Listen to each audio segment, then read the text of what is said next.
안녕하세요 유튜브 시청자 여러분, WF 누수 화재 보고팀 김동현 소장입니다. 이번 시간에는 2022년도 폭우로 인한 빗물누수 제2탄 우수관 누수에 대해서 이야기해 보고자 합니다. 자, 2022년도에는 폭우로 인한 피해가 가장 많이 발생한 한 해였습니다. 그래프로 보시는 것과 같이 특히 6월 하순에 장마가 시작되어 8월 8일 강남미 양재 서초동 일대 침수 피해 사고, 9월 9일에는 신난로 태풍으로 인한 포항제철 및 경보일대 물바다가 되어 천문학적 피해를 발생시킨 한 해였습니다. 또한 아파트를 중심으로 빗물 피해가 가장 많이 발생한 한 해였습니다. 빗물 누수로 인하여 원인 이상 누수로 세대 간 아파트 관리당 분쟁 및 소송도 많이 발생한 한 해이기도 하였습니다. 저희가 2022년도에 500건 이상의 현장 조사를 진행한 결과 노후 아파트를 중심으로 우수관 홈톤 소켓 분량에는 빗물 누수가 거의 대부분이었습니다. 아파트 관리구역 및 민사법에는 2세대 이상 사용하는 우수관은 공용 부분으로 정해져 있고, 서울중앙지법 판례에도 대부분 우수관에 대한 피해 보상은 아파트 관리단으로 진행하는 것으로 나와 있습니다. 자, 다음은 우수관 빗물 누수 특징에 대해서 알아보도록 하겠습니다. 자, 첫 번째, 비가 올 때만 피해가 발생한다.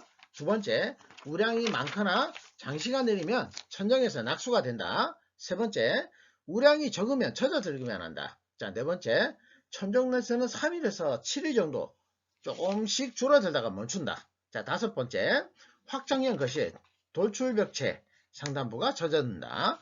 자, 확장형 거실에 돌출벽체 하단부 바닥 주변이 마루가 변색이 된다. 자, 일곱 번째, 자, 창호가 아닌 침실 내 커튼박스 주변은 낙수가 된다. 자, 여덟 번째, 우수관이 흔들리거나 소리가 난 후에 피해가 발생한다. 아홉 번째, 우수관 주변 천정이 젖어 있거나 페인트가 변색 또는 떨어져 있다. 자, 열 번째, 우수관 누수 탐지 업체에 압력 검사를 했는데 이상이 없다.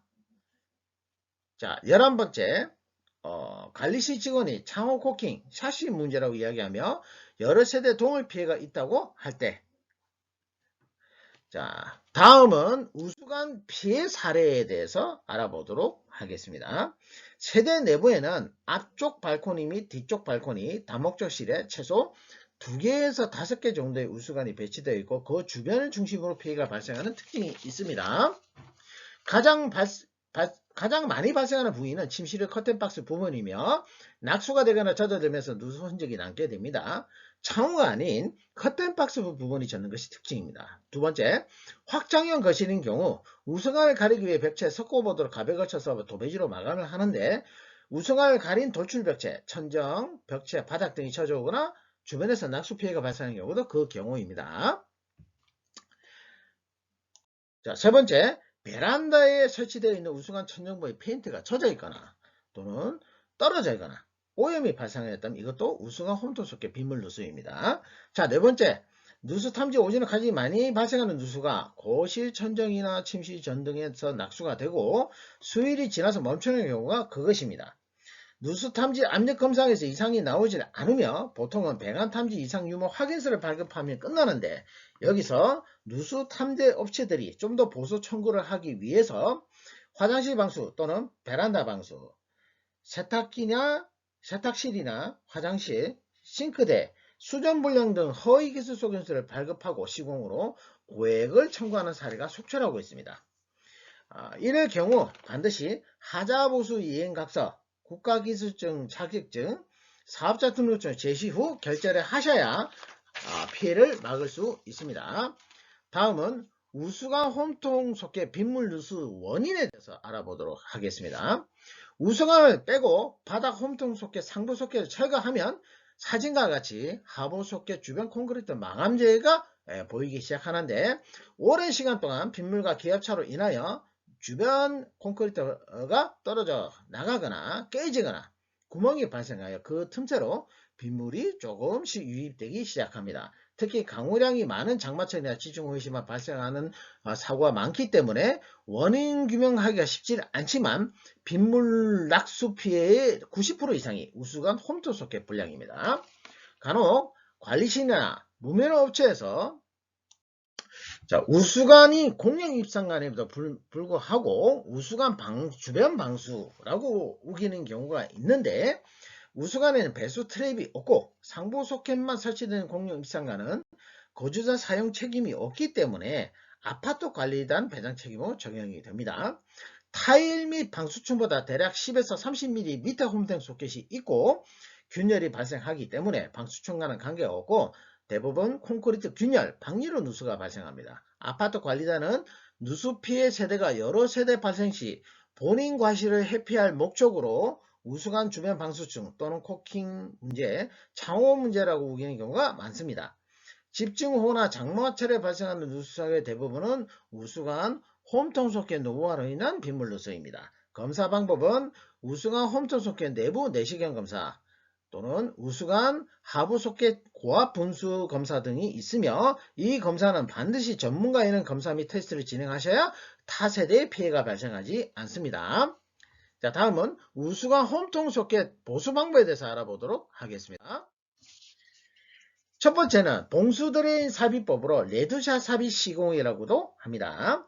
우수관 홈통 소켓 주변에 물이 닿지 않도록 우수관 상부 소켓을 자르고 그 내부로 봉수 드레인을 삽입하여 홈통 소켓에 바로 통과하여 하부 우수관으로 빗물을 유치시키는 방법입니다. 시공은 4시간에서 5시간 정도로 비용도 저렴해서 가장 많이 쓰이는 방법이긴 하지만 봉수 드레인이 규격이 맞지 않으면 시공이 불가한 경우도 많이 있습니다. 자, 두 번째는 홈통 하부 소켓 주변 압착 방수인데, 상부 소켓을 철거한 후 홈통 소켓 내부에 폴리머 시멘트 및 프라이머 방수액을 혼합하여 깨진 홈통 소켓 내부에 직접 압착 방수 후에 건조시키고 2차로 백시멘트, 프라이머 하드젤을 섞은 표면 방수를 2차로 진행하여 마무리를 합니다. 제일 중요한 내용은 1차 압착 방수 후 건조가 중요한데, 이때는 드라이기용 산업용 건조기로 건조시킨 후 다음날 2차 표면 방수를 해야만 강한 빗물에도 쉽게 내려가질 않습니다.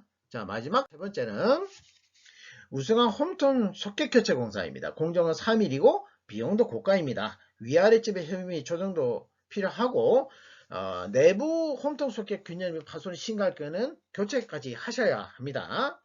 위 세 가지 공정 모두가 아파트 관리단의 장기 충당금으로 시공이 이루어지며 시공업체에서 하자보수 이행각서를 발행하도록 하고 있습니다. 장마철 호우로 인한 빗물 누수가 발생하면 일단은 낙수가 수일 후 자동으로 멈추면 대부분 우수관 빗물 유출 사고라고 생각하시면 되고, 전문가의 검사를 의뢰하셔야 합니다. 최근 빗물 누수 소송의 대부분이 이민조로 가장 많이 발생하고 있으며 국가기술 자격증 소지자에 의한 장학관 기술 소개 및 피해가 인적서의 서면 제출이 필요합니다. 서면에는 검사 방법, 이런 시간, 확인사항 등 세부 항목이 기재되고 기술관리 또는 조사자의 라이센스가 첨부됩니다. 반드시 전문가에서 소견서를 발급받으셔야만 피해보상을 받을 수가 있습니다. WF 누수 화재 복구에서는 건축기사, 건축기능사들이 직접 현장 방문 조사를 통해 원인 규명과 시공법, 보험 처리, 구상권 처리, 구상방어 등 처리 방법을 명확하게 안내해드리고 있습니다. 우수관 누수 진단은 반드시 전문 국가기술 자격증 소지자에게 검사 후 서면 확인서를 받으셔야만 피해 보상을 받으실 수가 있습니다. 감사합니다.